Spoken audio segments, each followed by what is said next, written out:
Thank you guys so much for joining me. We are here with Heather and Nathan. How are you guys today? Hey, how are ya?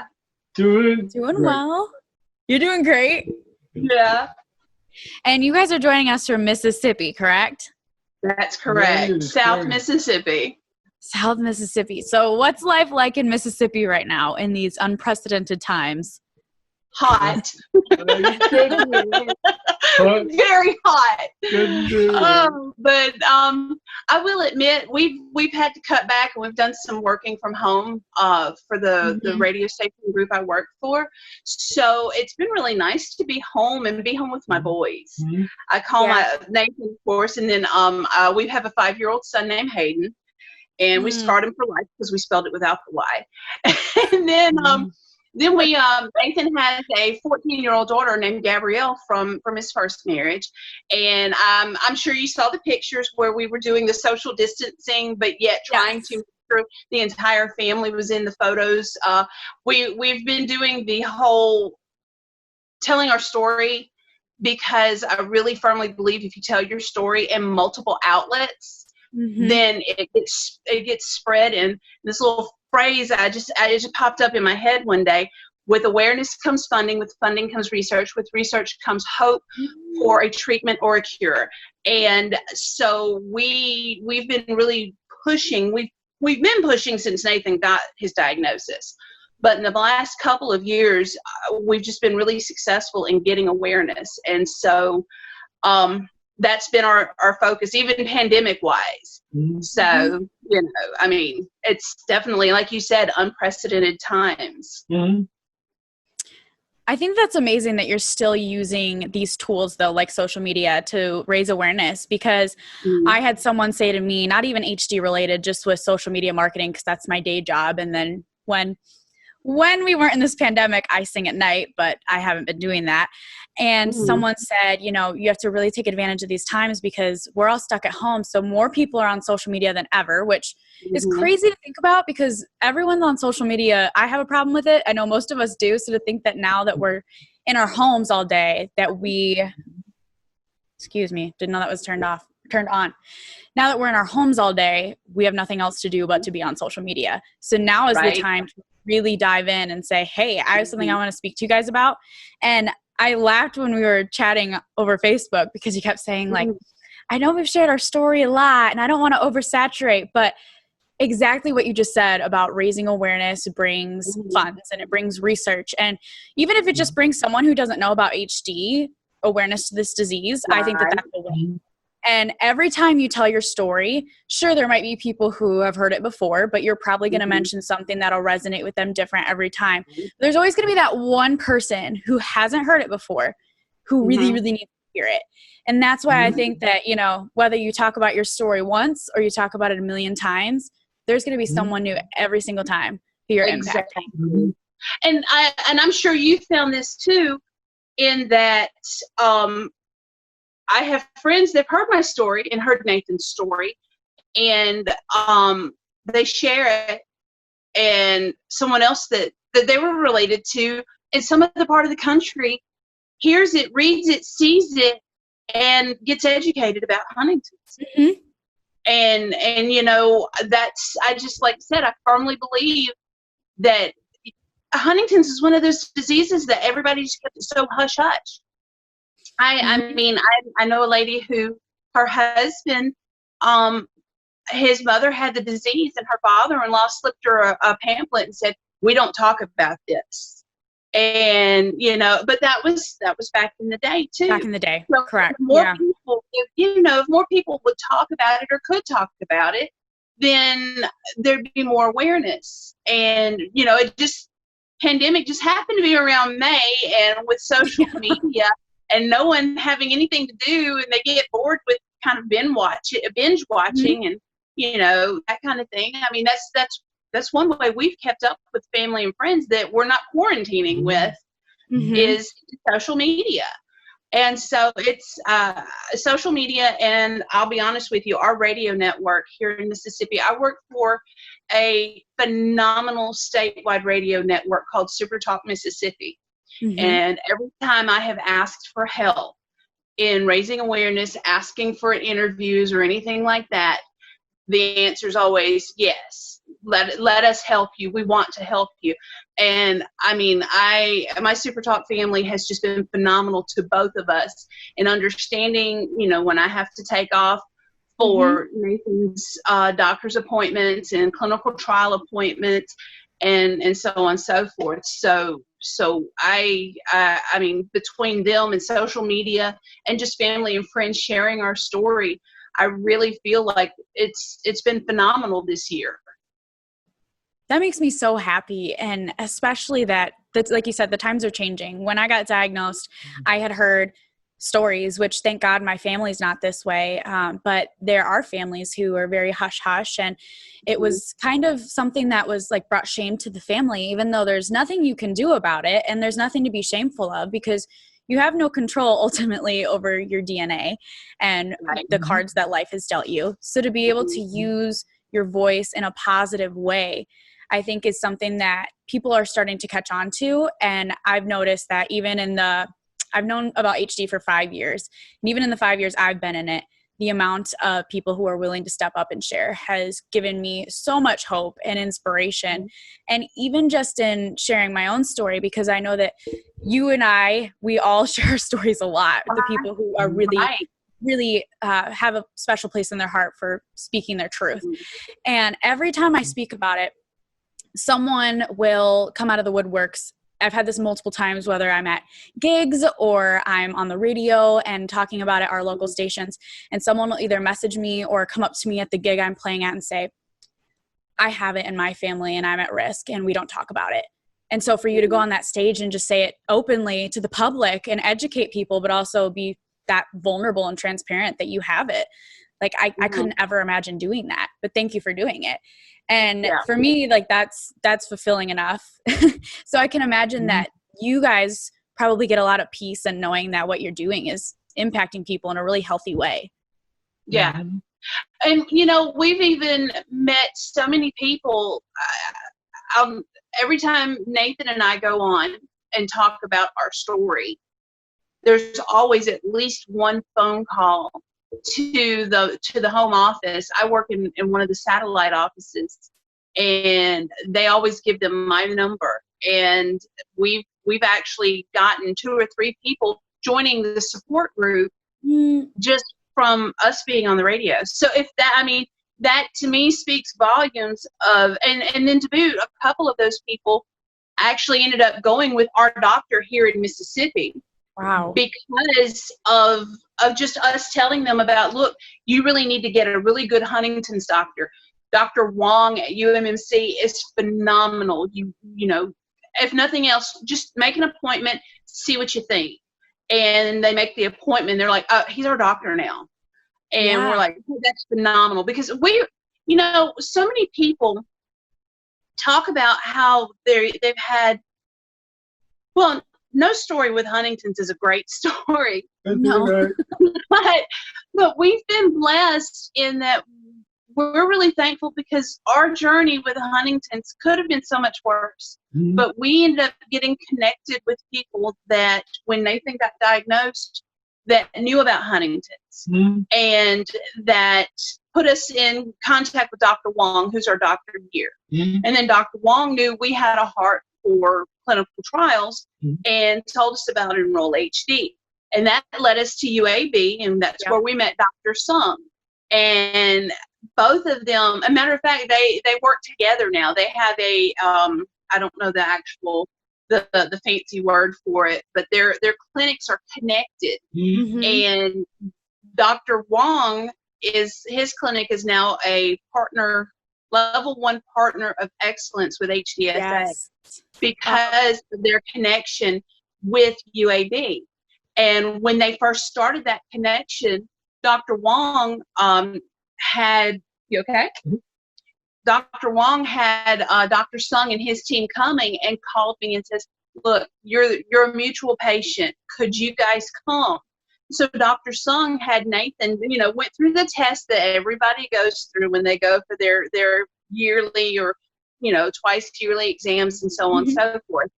And just to show what an actual Huntington's patient looks like. Instead of trying to show videos or slides or whatever, we were there. And you know, and then to boot, he went on to talk about juvenile Huntingtons. And I know that's something you're really, really close with your sister. And, you know, he was talking about a child that was diagnosed with juvenile Huntington's at 3 and died by 7. And that hit home for us too, because our son was 3 at the time. So, you know, we just really have this passion for getting the word out, because with awareness comes funding, and with that funding comes that research, comes that hope for, if nothing else, a way to treat the disease other than treating the symptoms. Maybe a way to slow it down. Prefer a cure, we all would. But you know, and I'm sorry, I told you I have a tendency to start talking and I just keep going. I love it. I love it. No, I have that tendency too, and depending on who I have on, I'll like, you know, see if I need to you know, give them more context or back off. But no, this is great. And you're reminding me so much of different things that I have experienced as well, because I think it's really important. Like you said, you can see it on a slide, you can see the statistics, but it doesn't really hit home or make sense for not only people in the community, but people who are the professionals, until they see people who are living with it or who are the caregivers associated with it. So last summer, I was supposed to go back this summer, but that's not going to happen. I went to South Dakota to perform and speak for this organization called the Shepherd's Gift. And they are doing a lot of research for Huntington's disease. And I'm not a scientist. I probably should have them come on the show at some point to explain. But basically, there's something with the sheep and their mutated gene that would like alter what HD is. And so their goal would be either to have like kind of like a diabetic would has a pump, or having a nasal spray, so that it would either be a treatment to, you know, slow it down and suppress it, or cure it at some point. And I went to South Dakota, and I went to one of the labs where they had these students who were actually working on it. And I came in and shared my story, and I told them that I have the gene and that my dad, my sister, and my grandpa were all sick with it. And when we left, the young lady who was working on it said, I just want you to know how much it meant to me that you came in and sat down and talked with me. Because I work with numbers, I work with the science all day, but it really brings me back to why I'm doing this, when someone physically comes in and puts it into perspective. And then on top of that, the research foundation, the Shepherd's Gift, this was one of the driving forces behind my nonprofit, because I know that I might not have enough money to just write these huge checks. I wish I did, and I hope our foundation can get to that point someday, but every little increment matters. So they were our first donation, was the Shepherd's Gift, but they told me at one point that I think that they needed like $10 million to get this thing on the market. Wow. And for us, like me, I'm like, wow, 10 million, that's a lot. But for medicine, 10 million, it's a drop in the bucket. So every time that we get extra money, I try to donate it to them, because if they had, like exactly what you said, more awareness and more emphasis on that, that's how they're getting a lot of their funding, is from local people in South Dakota who really support what they're doing. So what you guys are doing in Mississippi is so, so, so important. And I think that all of us being able to share our story goes so far beyond just the here and now. Right. And see, I've been following the Shepherd's Gifts ever since when Nathan got his diagnosis. There wasn't anyone that we knew that had Huntington's, and we felt like we were alone. So we started, a coworker of mine and I got together, and we started a Facebook page. Yeah. We called it the Mississippi Huntington's Disease Family Awareness and Support Group. Well, that was my way of trying to find other people like us. And 6 months later, we attend a conference, an education day at UAB. And Dr. Sung's assistant comes up and says, hey, look, there's a luncheon next week that Teva is sponsoring. You guys, this is in Flowood. It's right out your back door. So we went to that meeting and went to hear that speaker, because we were just so thrilled that there was somebody that was talking about Huntington's in Mississippi. And that's where we ended up meeting the people that would become our support group. One of the ladies, Miss Marilyn, was able to secure us a place for us to meet. So I kind of call the support group her baby and the Facebook page my baby, but we work together and everything. So just having that knowledge that there's someone out there, someone in your state that's just like you. You may not be walking the exact same walk, but you are both walking with Huntington's. Mm-hmm. And just knowing that there's someone else out there that's like you. And that's another reason why we tell our story so much too, is so people here know that, hey, look, I know you've got Huntington's in your family, or, you know, I may not know, but look, this is our story. We have this. Please come join us. You're not alone. Mm-hmm. And just meeting, there's about 3 families that are consistent with the support group. And just before the pandemic hit, we had our last meeting, and we had 20-something people that came to me. Right? We were so thrilled, because there's usually about maybe 8 of us that show up. It's usually there's the lady that created the group, Miss Marilyn, or found the place to meet. Her daughter who has Huntington's and her son-in-law are consistent. There's another couple that come, and then Nathan and me, and then you know, various family members in and out. But this last meeting, there were several Huntington's patients and caregivers that were there. And, you know, we just were so thrilled that our group is growing, but mainly because these people kind of felt alone. A couple of them pulled me aside and mentioned, you know, I'm so glad we found you guys, because now we know we're not alone. And that meant the world to Nathan and me, just finding our group and knowing that we weren't the only ones in Mississippi dealing with Huntington. Right. You know? I think that that is so incredible, because I was very blessed that when I got diagnosed, it is a very common, the more I talk to people, and actually if you listen back to all the previous podcasts that we've recorded, that's a common theme, is everyone says, I felt alone at some point, whether they are a loved one, a caregiver, at risk, gene positive, symptomatic. And even though you have all these incredible people in your immediate family probably surrounding you, you can still feel very alone. And when I was diagnosed, Michigan has a very good support system, and our HDSA chapter, which I'm on the board for as well, they're very, very amazing and good at holding. Our support group leaders are incredible. My genetic counselor is one of them. So I didn't realize how fortunate I was in Michigan that that's not a commonality everywhere.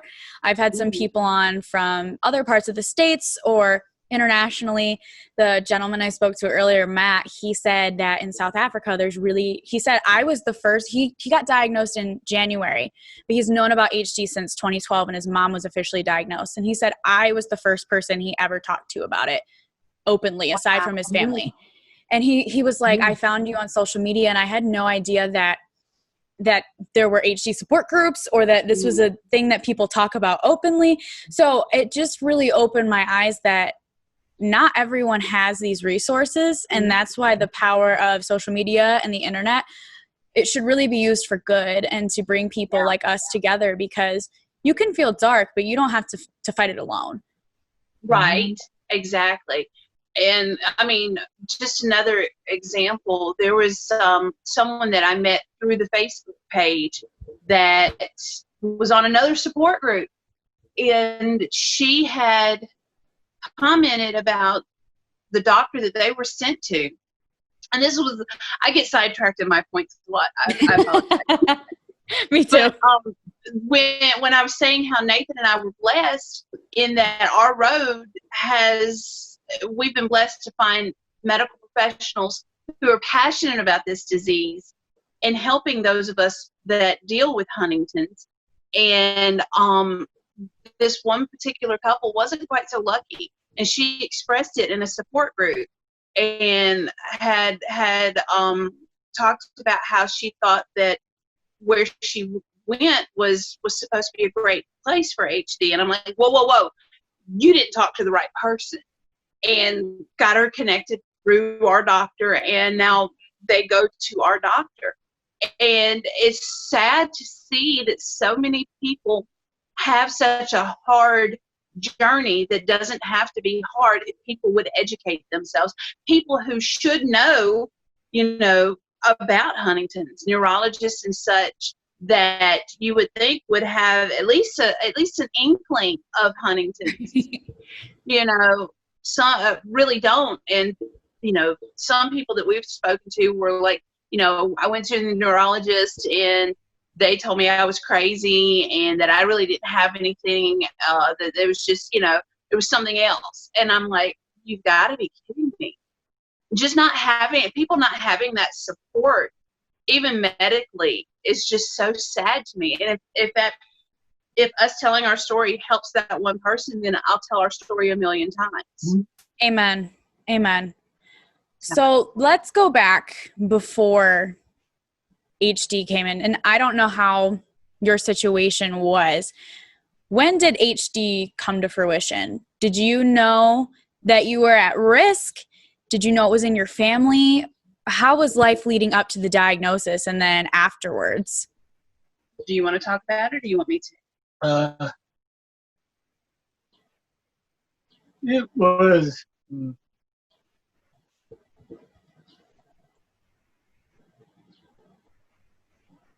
trying to remember. I know it was a loaded question. Well, sometimes he's comfortable talking about it, other times he's not. So I kind of, as with everything, and as a caregiver, you kind of jump in and have to be their voice. Yeah. Well, so, no one knows him better than you do, outside from himself. Right. Well, the joke is, and this is a visual, the joke is, Nathan, I need you to think with this brain, not this brain. And that's kind of, we have such a dark sense of humor. But Nathan's you kind of have to, though. Really, you have to. I'm with you there. We make jokes all the time where it's like, oh, me and my broken brain, or, must be HD, or my one friend who started I'm not drunk because that's a misconception with HD. I'm like, okay, it's really dark and twisted. That's a thing, but you kind of have to make light of some things at some point. Well, our one of our biggest jokes right now is if Nathan's chorea starts acting up, I'll tell him, I'll go, hold on, wait a minute. Let me run to the kitchen. I'm going to get some chocolate milk. Make me a milkshake. I'm going to let you hold it. I love that. You got if you and that's really what helps us a lot is our sick, twisted sense of humor. Look, you can't wipe the smile off of his face. That's when you know that you're doing good. But Nathan's mom had Huntington's, and she actually passed away the year before they actually came out with the exact test for Huntington's. And then you okay? All right. Sorry, he was moving his foot. No, you're okay. But it started for us. I knew Nathan's sister. She and I were friends, and the family joke is that she tripped me and I fell into Nathan because she tried to set us up. His sister and my best friend from high school tried to set us up 2 years before we actually started dating. And her boyfriend at the time was really pushy about it. And so we were both like, whoa, because he would go, hey, Nathan, come talk to Heather. Heather, go sit by Nathan. And we were both we'd just come out of relationships. He was going through a divorce. And we're like, whoa, let's put the brakes on. Fast forward a couple of years, I'm coming out of another relationship, and it's Christmas Eve, and my best friend is having a Christmas get-together. And I think literally at some point Crystal did try to trip me. But anyway, Nathan and I ended up sitting next to each other and just kind of chatting. We knew each other because we were Facebook friends. And, right. We would talk that way, and plus his sister. So we started dating not long after, and I knew that Crystal's mom had been sick, and she told me a few things, but I couldn't quite put my finger on what she told me the disease was. And then as Nathan and I started dating, I learned more about the disease, but you never think it's going to happen to you. You know, and that's the biggest misconception for anything in life. Yeah. And Yeah. and I go ahead. I'm sorry. I was just agreeing with. Okay. But anyhow, like we decided to get married, and I mean, I knew this was a possibility, and I have a friend. This. Let me see if I can figure out a way to put this delicately. My friend Brenda has a way with words, and she's got that sick, twisted sense of humor too. And she has always told me, if you don't think you can take care of their bodily functions when they're down, don't marry them, if that makes sense. She's a bit more graphic about it. I won't get graphic here. Yeah. But anyway, so that's always been her thing to tell me. Well, my boss and I were talking the week before Nathan and I got married, and he goes, "Are you sure this is the one?" Because I waited later in life to get married. I wanted to make sure I was with the right one. And I can remember telling my boss, you know, yeah, this guy is the one. And I know that because I know that there's a possibility that he's going to have this disease, and I still want to marry him. And I have to remind Nathan sometimes of that when he wants to get all down and depressed and everything. But, you know, I mean, we knew, we just didn't think it would happen to us. And then fast forward, after we got married 6 months, we ended up with our son. Total shocker there. You know, weren't even, you know, just a matter of fact, the day we found out that there was a way to have a child and guarantee there would be no Huntington's was the day we found out I was pregnant. Right? But Hayden's a blessing.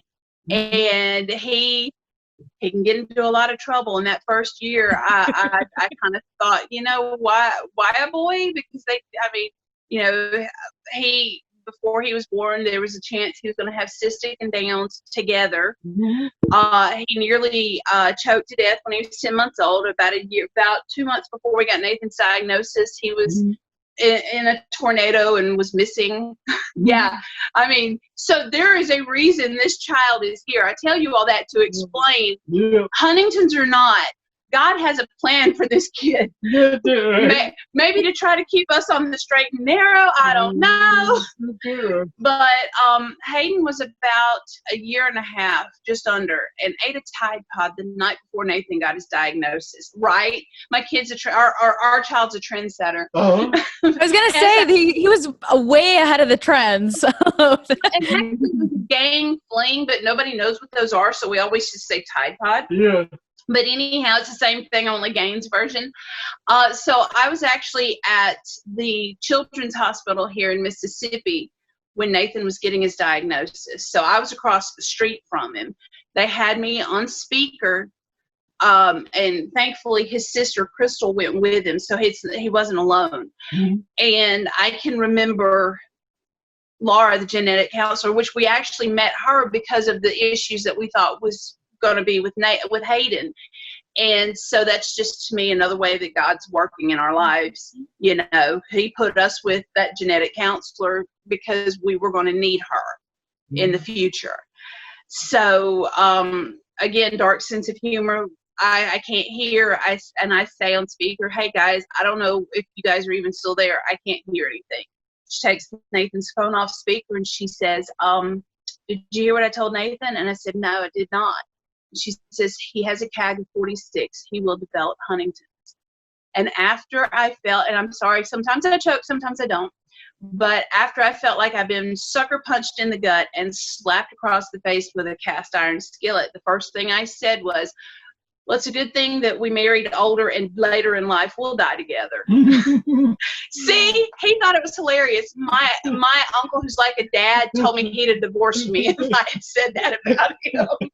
So some people just don't get our humor. But that's the only thing I could think to say at that moment. And then when Nathan came back to the hospital, and the first thing I told him was, "Your walk with Huntington's will not be your mom's walk. And my walk with Huntington's will not be your dad's walk. For one thing, I'm not going to allow that. You know, we're going to do our level best to do whatever we need to do that helps you. And also, the times are so different. And fast forward 6 months, it's October 2016. We're going for that first Enroll HD visit. And Dr. Victor Sung starts telling us about this clinical trial. It's a really amazing time right now for Huntington's because there's these trials that are going on, and one is looking really promising. Right now, it's only in Canada and Europe, but it's a spinal tap, and they'll inject this medication into your spinal fluid, and the spinal fluid will carry it to your brain, and there's really a lot of hope. We walked into that meeting feeling like, you know, death was right around the corner. Mm-hmm. And when we walked out of that meeting, we had so much hope. Matter of fact, I sat there and I looked at Dr. Sung. I don't know if he'll even remember this. I looked at Dr. Sung and I'm like, yeah, what, next 20, 50 years? And he goes, no, there's hope that it's the next 5 to 10. And I'm like, what do we have to do to make you our doctor too? And, yeah. I love it. Within a week, we had our first appointment. It wasn't his normal Huntington's clinic, but they went ahead and allowed it because the next day was their education day. And so we were killing two birds with one stone. And from then on, and now it was a long road because as you well know, and I know if you're into Huntington's and you know then you know I'm talking about the Roche Genentech trial. Mm-hmm. And you know, they started that last year, and Nathan was a phenomenal candidate for it. But there was a weight issue. He was 1 point, not even really a full point, too much in his BMI, and we were devastated. And then, you know, WAVE was coming along right after. So I told Nathan, I was like, okay, you know what? Yeah, we're devastated. And we both were just like, I can't believe it. And, you know, even our doctors and stuff were like, we had no idea. Otherwise, we'd have been losing the weight. Mm-hmm. I was just thrilled, you know, a lot of Huntington's patients have swallowing issues. I felt like, well, you know, if Nathan's a little pudgy, well, you know what? That's okay because he's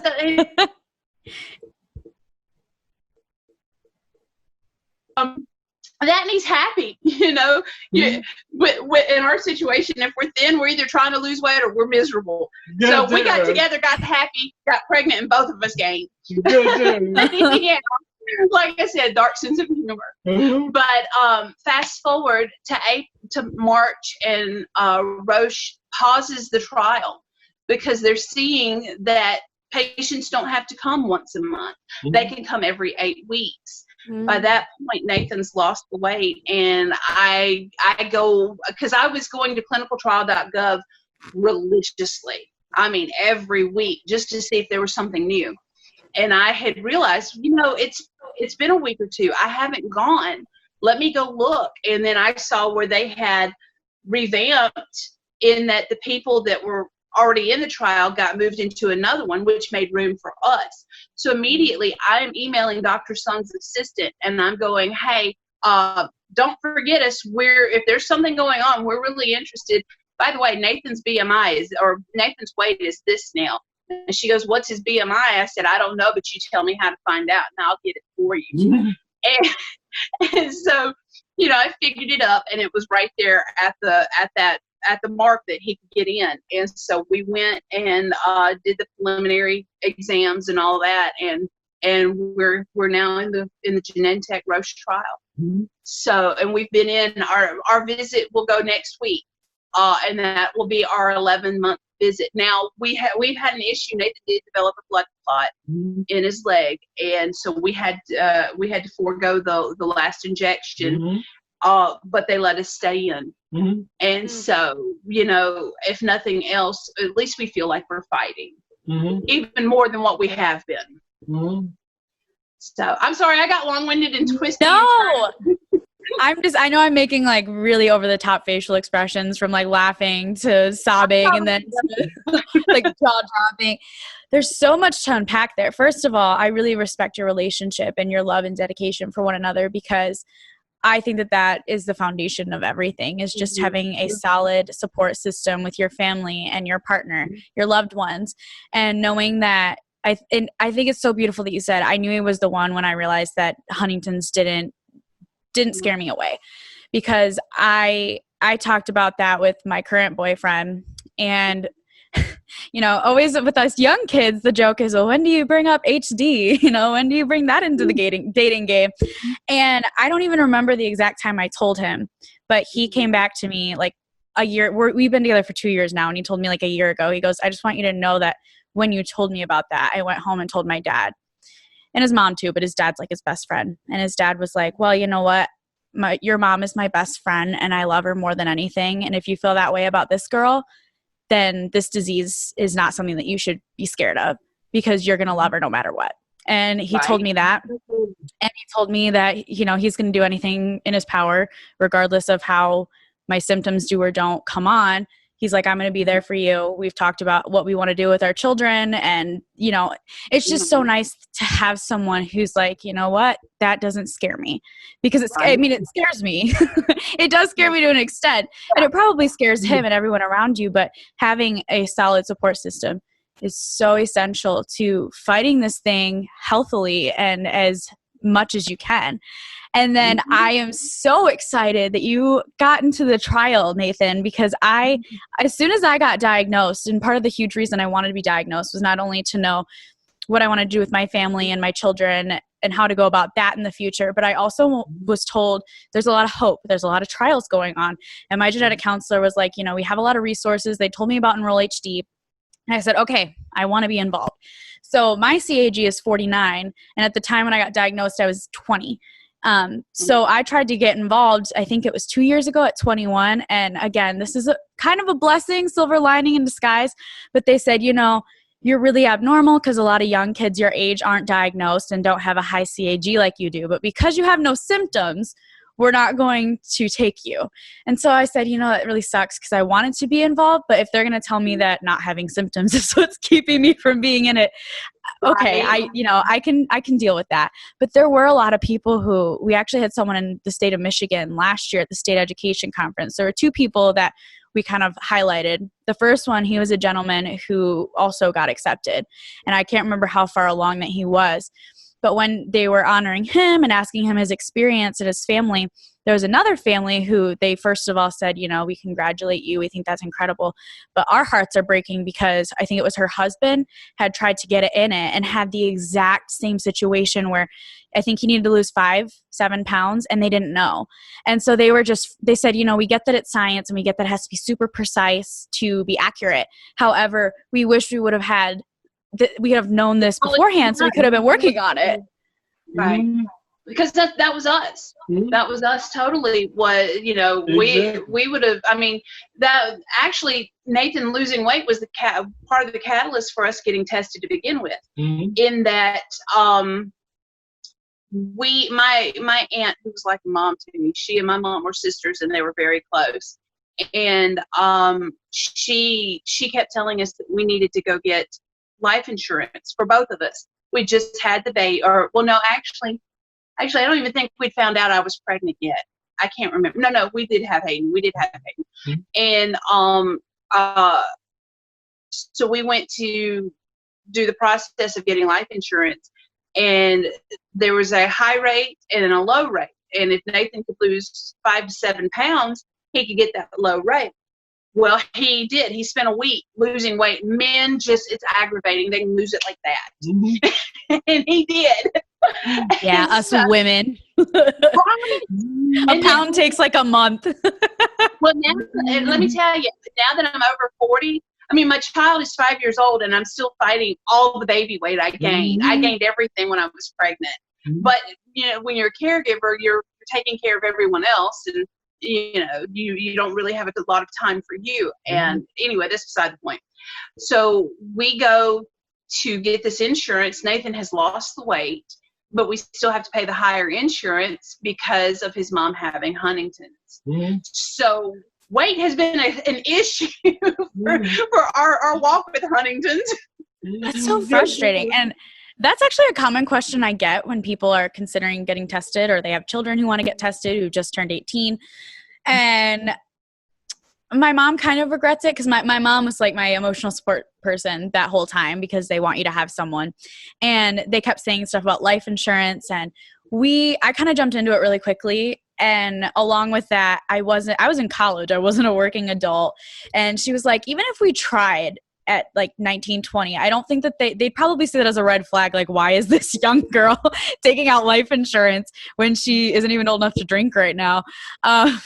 So I did not do that, for better or for worse. But I have heard that, they're like, well, sometimes they don't specifically ask or know about HD, but they'll just say like a neurological disease, or they don't say it at all. But yeah, the fact that they did ask on that one, it's just, the whole process is so stressful. And I was so adamant about getting tested that I was like, whatever. But it's good that you went through that extra step to do so. Well, and I hate that I didn't know at the time about long-term care insurance, because we'd have had that too.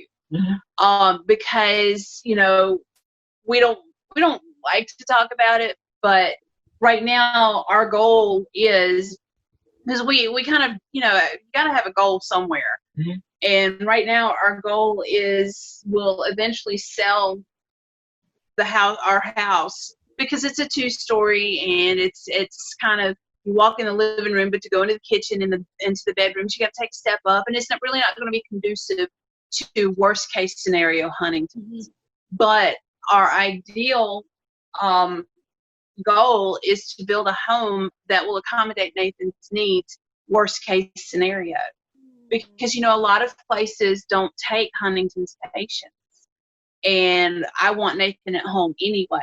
So that's part of our future and our goal. Mm-hmm. And you just, before the diagnosis and all that, you just don't stop and think about those things. Mm-hmm. You kind of you just live life, and I'll worry about that later. Mm-hmm. Thankfully, the same aunt that told us that we need to get life insurance had talked me into getting some in my 20s. So I was good there, but Nathan needed. Mm-hmm. And one thing about it that it's taught me is my son is covered now. While the younger you are, the easier it is to get, and the cheaper it is to get. Mm-hmm. And we found a company that actually does what they call a junior life policy. So we did that and paid on it for a year, and then when he turns 26, he can multiply that by 5 times, and he starts paying for it himself. And he's got that 26-year-old rate instead of a 38-year-old rate that Nathan was getting. So, mm-hmm. We've really learned the hard way about things that we should have already had taken care of. Mm-hmm. But, thankful that we were able to take care of what we could take care of, And that's all you can do in situations like this, especially mm-hmm. with HD, because as time goes on, there's so much more that's happening with research and awareness, but there's still so much that's unknown. And sometimes I even ask myself, I'll think about something and go, I really don't know how I should handle that or address that. But with your son, how did you guys address like the elephant in the room? Because he was you knew when he was born. So how did you go about telling him? Did he understand? He probably didn't fully understand until later on, I'm assuming. Well, and he really still doesn't. He's only 5. Mm-hmm. Oh, right. So, now with Gabrielle, that's a different story. Mm-hmm. Gabrielle ended up, she kind of smarted off to her dad mm-hmm. right after Nathan got diagnosed. Yeah.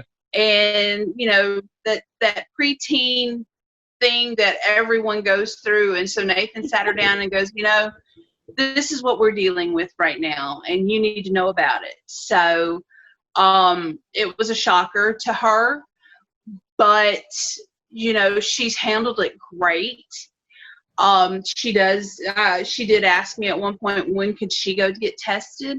And I explained, you've got to be 18, unless you're showing signs, and let's hope and pray that when you go get tested, that everything's okay, but let's hope that we don't have to test before 18.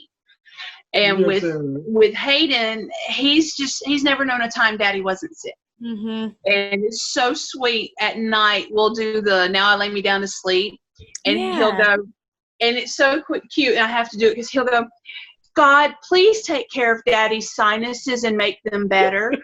So it's so precious. Oh my goodness. But I mean, he understands Daddy's sick. He understands that Daddy's sick, and that's why Daddy stumbles, and that we have to keep our toys and things, picked up and out of the way so Daddy doesn't stumble on them and get hurt. But I mean, Gabrielle really took it very well, and she's just a phenomenal kid. And Hayden is too. I mean, we're very blessed. We've got really great kids. Yeah, they're right. And hope and pray that we don't have to worry about this with them, and that it ends with Nathan. Mm-hmm. But if it does, we have an idea, and we definitely have doctors that they can go to that we totally trust. So, again, I mean, no parent wants their kid to have anything. No, but knowing that you're fully prepared for the worst case scenario is a good place to be, because obviously you don't want that to happen, but you know what, if that's what God has in his cards for me, then we have this. And I also hope that with the younger kids that there's some kind of cure or treatment by the time that they could be symptomatic. And that was something that's really helped me, even though I do have really, really hard days and days where it hits me, my CAG and my potential future.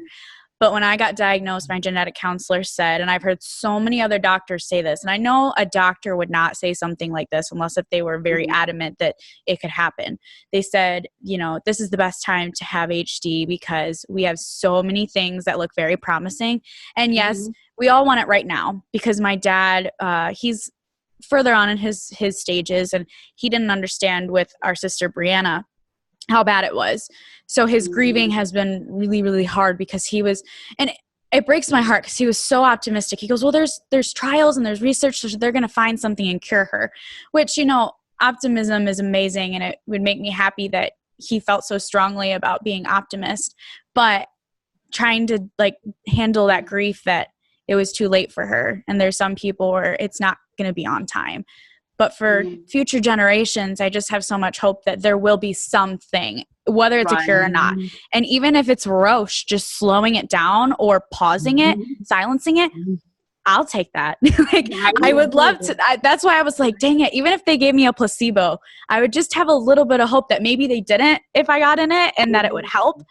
But and I think that the kids really don't get enough credit, because my family dynamic's a little strange. My parents were together and got divorced when I was 5. And my dad is the one who has HD. So my mom got remarried, and I have a half sister who's 11 on her side who is not at risk, obviously. And then my father had my sister and I, Delaney, who is 19 from his first marriage with our mom. So she's at risk. And then he had my sister Brianna and Brady. And I have a stepsister who, again, isn't at risk. So he knew that Bree and I had it, but Brady and Delaney are still at risk. And Brady is only 11. My parents both got pregnant in their remarriages at the same year. Kind of weird. But he is so mature and grown up for his age. And at 11, I mean, Brianna was diagnosed in 2016. And Brady from 2016 until now, for 4 years, was her secondary caregiver outside of my stepmom. I mean, he would go into her room and sing to her at night until she fell asleep. And then he'd walk out, and he'd always sit by the door and make sure that she didn't cry or need her feeding tube to be adjusted or adding more food. And it's not ideal for an 11-year-old to have so much put on his plate, but he's going to grow up to be an amazing man and be an amazing husband and make someone so lucky, because he really appreciates life and love and just giving as much as he has. So it's hard to have those conversations, but I really think that these children are so incredible and have so much hope in them, which gives me hope. Right. See, with Hayden, you know, now the colors have changed on Nathan's medication, but it was so sweet. Nathan, when we would get up to go to work and me take him to daycare or to school, Nathan would usually get up and take his medicine. And Hayden knew that Daddy took 1 white pill, 1 red pill, and 2 blue pills every morning.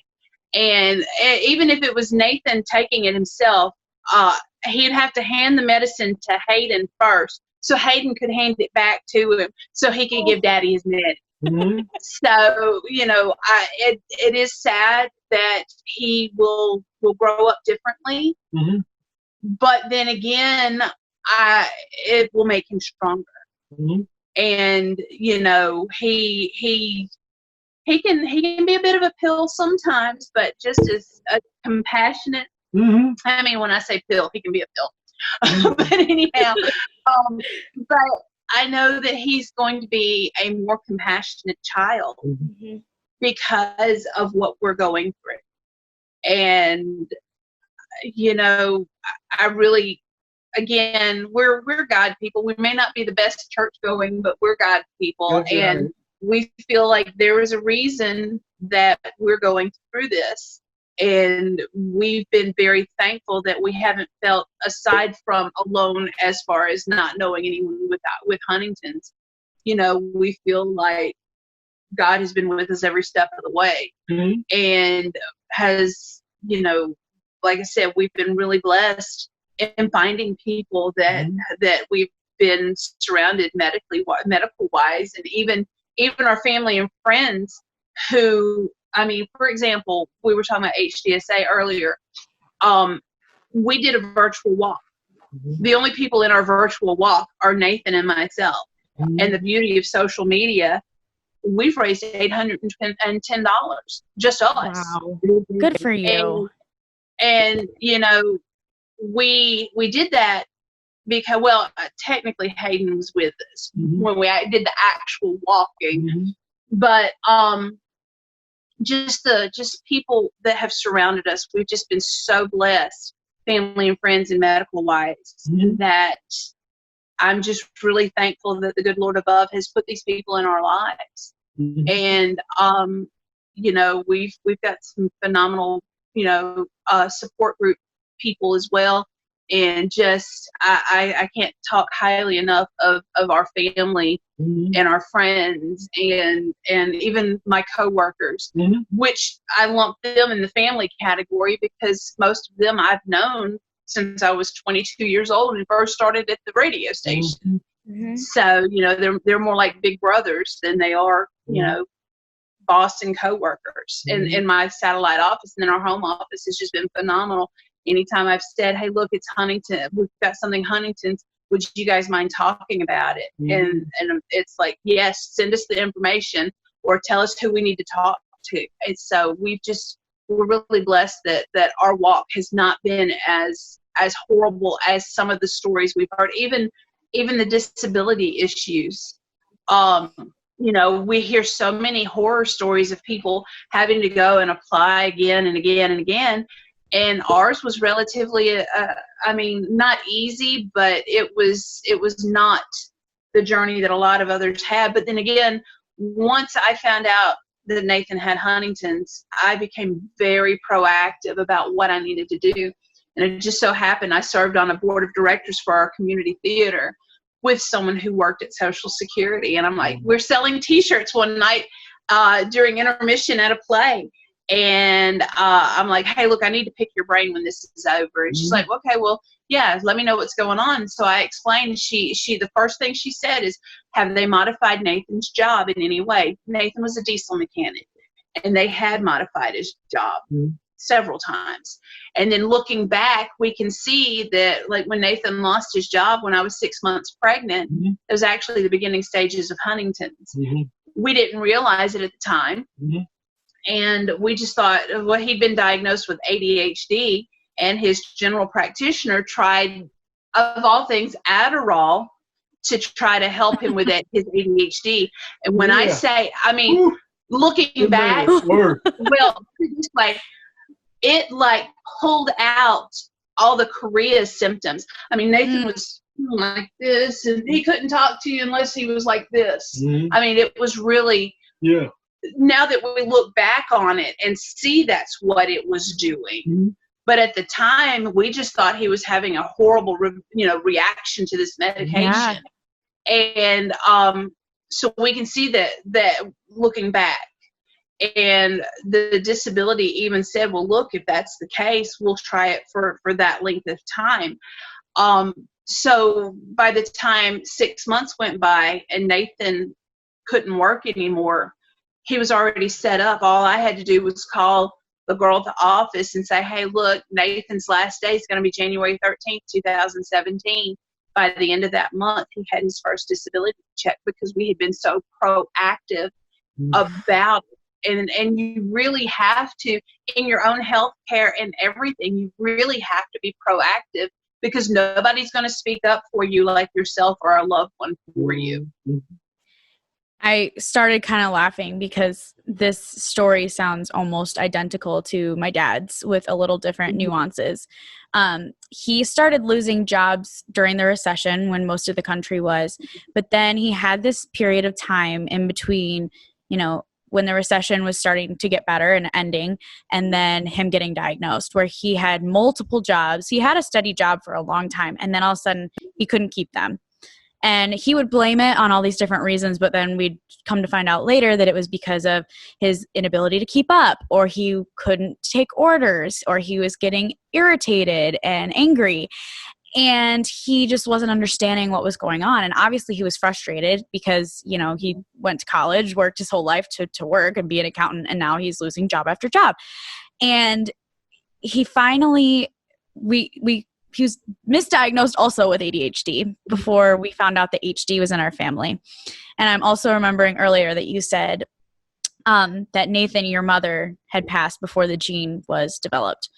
My great-grandmother, same thing. She passed before the test was developed, and they misdiagnosed her with schizophrenia. So everyone in our family at some point had a misdiagnosis, but my dad was misdiagnosed with ADHD until my grandfather was diagnosed.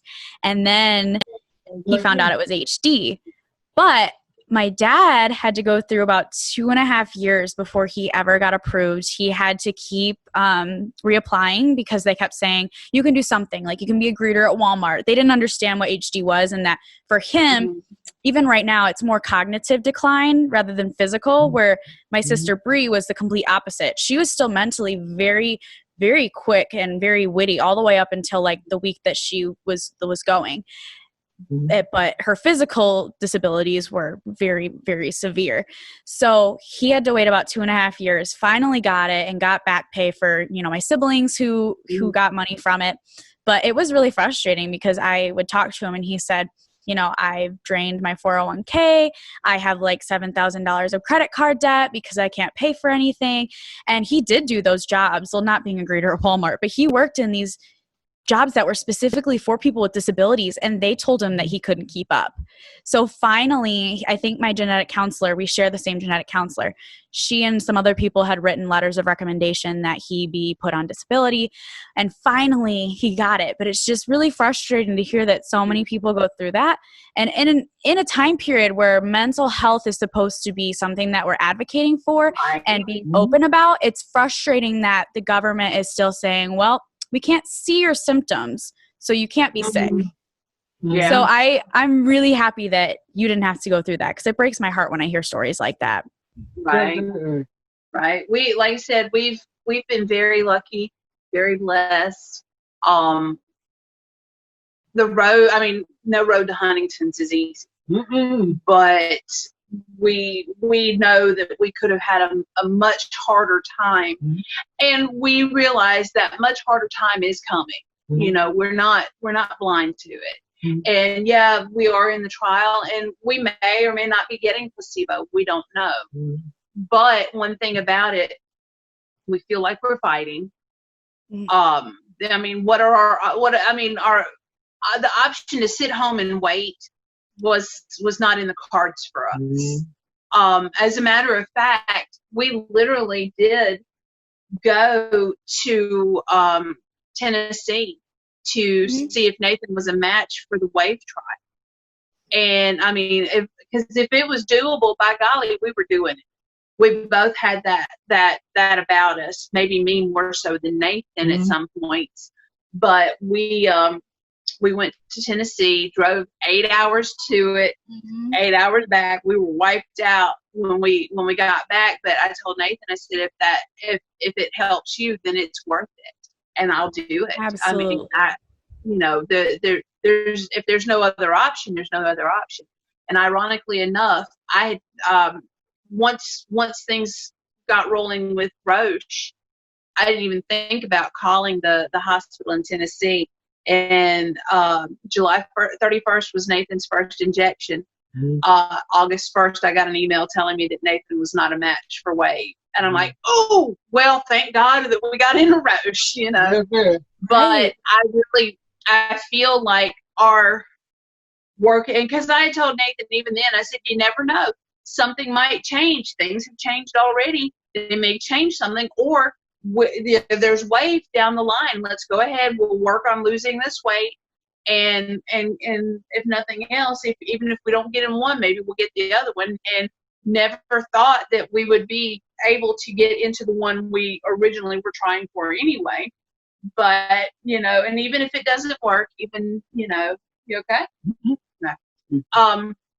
Even if it doesn't work, at least we know at the end of the day we've done everything we could to fight it. And at the end of the road, we know that, we've done it. We've done what we could, and we didn't sit back and just not do anything. And that's highly important to us. I mean, we might be outside the norm. I don't know.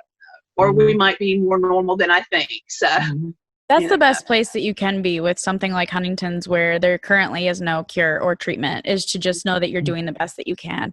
And a lot of people that I've talked to who are on, their own HD journey have said that that's the approach that they're taking too, whether it's, I don't have symptoms yet, so I'm going to try and eat well and exercise and go to therapy and take care of my mental health, or I'm in my symptoms, I want to have as many different clinical trials that I can be in as possible, or I'm going to, you guys are already talking about having your dream home afterwards be made specifically to help Nathan. I think that's beautiful, because we just have to learn to adapt to things like this. And even as a world right now with the pandemic, I think everyone is learning, unfortunately, in a hard way, that we have to be able to adapt to hard times like this. And with the coronavirus, there's currently no cure for that. But right now, we're all just as a globe trying to figure out how to adapt and how to move on from here. Because if we don't adapt, we're just giving into it before we need to.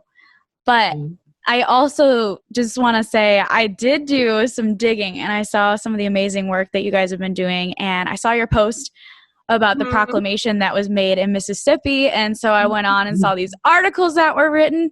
That had to be one of your proudest moments. What were some other, speak more upon that experience and or any others that were just really life-changing?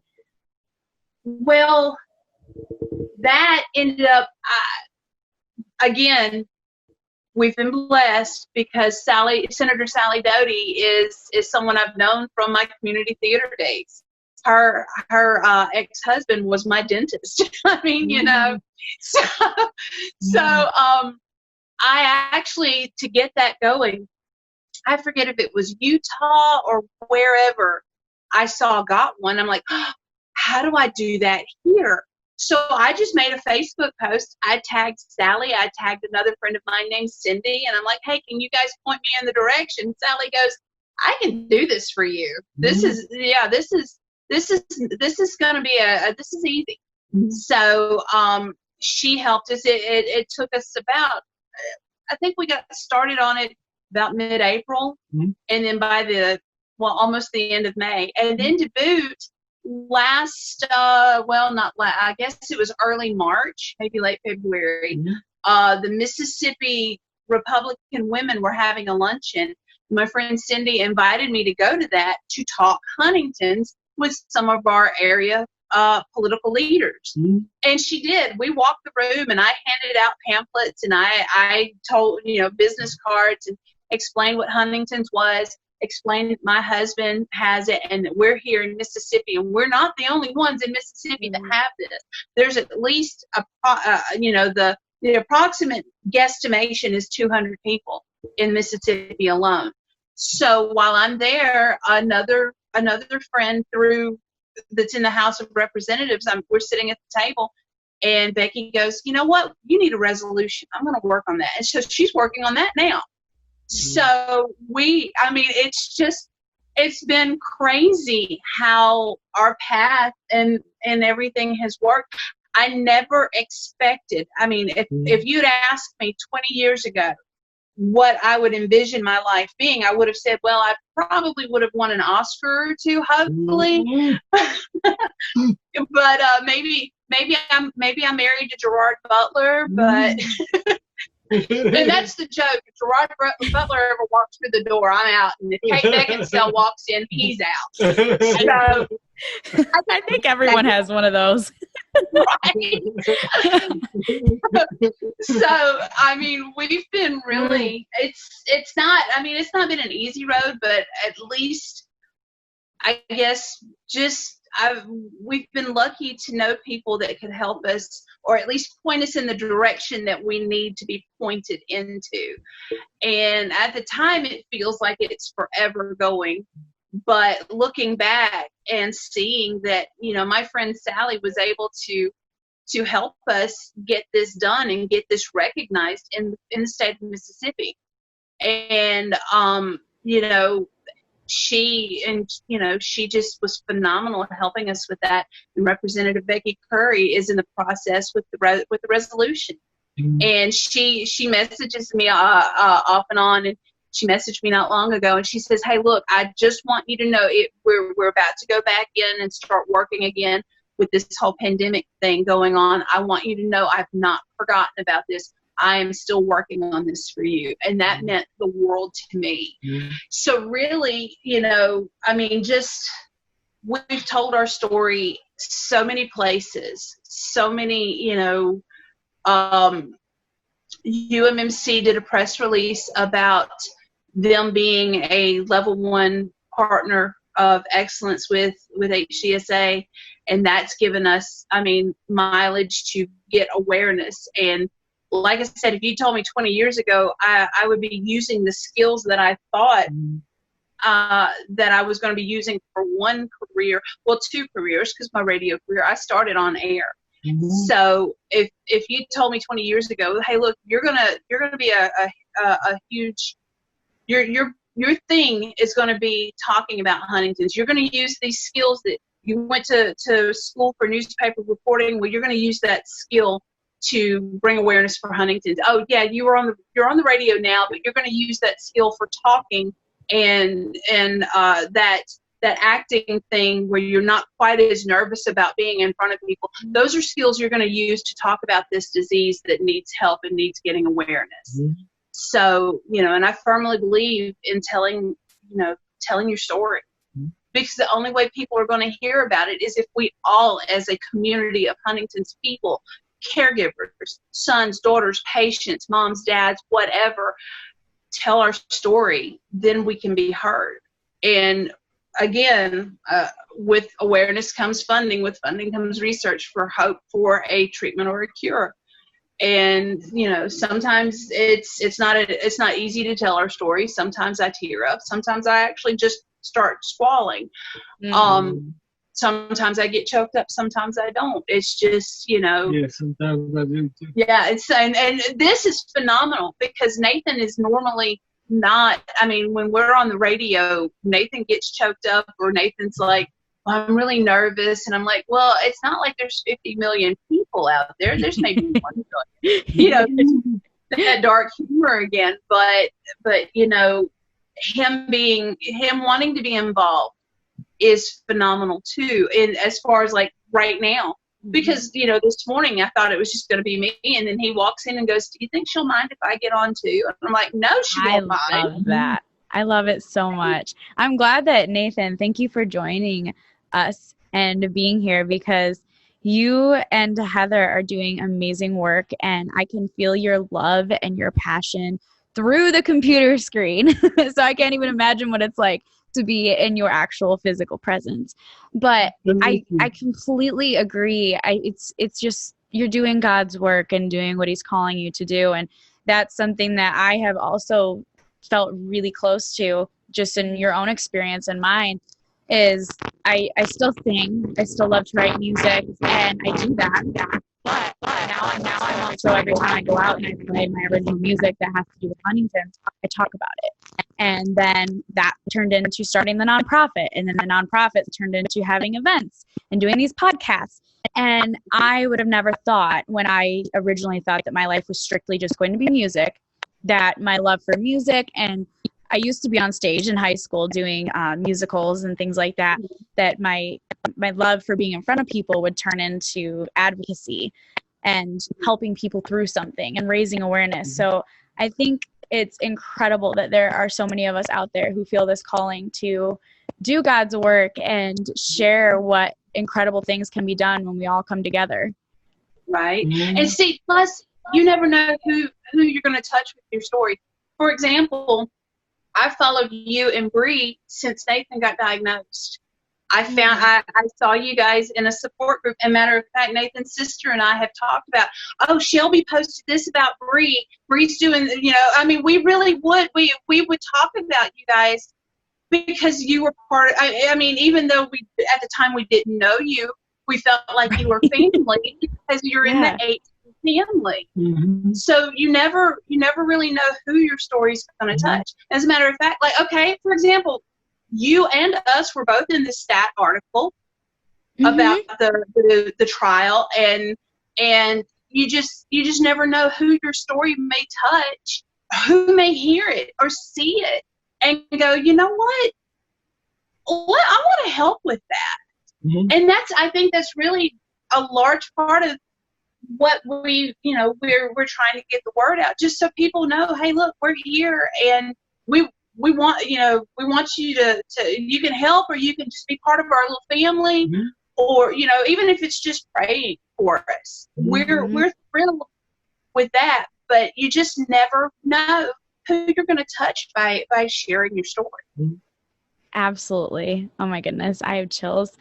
Before I let you guys go, I know that there are people listening who are also feeling all these emotions. Maybe they're going through watching their spouse or a loved one battle this disease, or a friend, or maybe they're at risk or gene positive like me. What is something that you would want to leave them with to just give them a little bit of hope that's helped you guys throughout your HD journey? I was going to let you talk. I dominated the conversation, so I was going to let you have your own. Female-dominated conversation.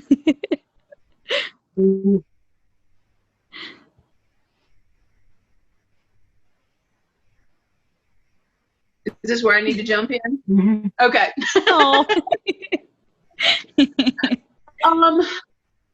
Just mainly that you're not alone. It may feel like you're alone, but there's someone out there going through it too. And to get in the support group, find even if it's an online group, find your tribe, I guess, they say. Just, the biggest thing for us was that we felt alone. And when we walked in to that Enroll HD appointment that day, I mean, just having somebody that's so passionate and so positive about it, because there's a parable, and I can't remember the actual name of it, but there's a king, and he sits on a throne, and a peasant comes up and says, oh, you're so lucky, you've got everything you want. And the king goes, you know what, come sit in my throne for a day. And when the peasant looks up, he sees a sword hanging by one horsehair, and at any moment that sword could drop, and then it's all over. And that's how we felt going into that first Enroll HD appointment. And then we met Dr. Sung and his positivity and his passion, and that kind of, I think that was one of the catalysts for us to have that passion Because when we walked out of that appointment, we didn't feel that way. And honestly, you know, with Nathan's, you know, for a bit there after that, Nathan kind of, the idea kind of amongst all of us was like, you know, poor Nathan, he's, you know, it's going to turn at any moment. But then we had one of our best friends that died in a freak accident.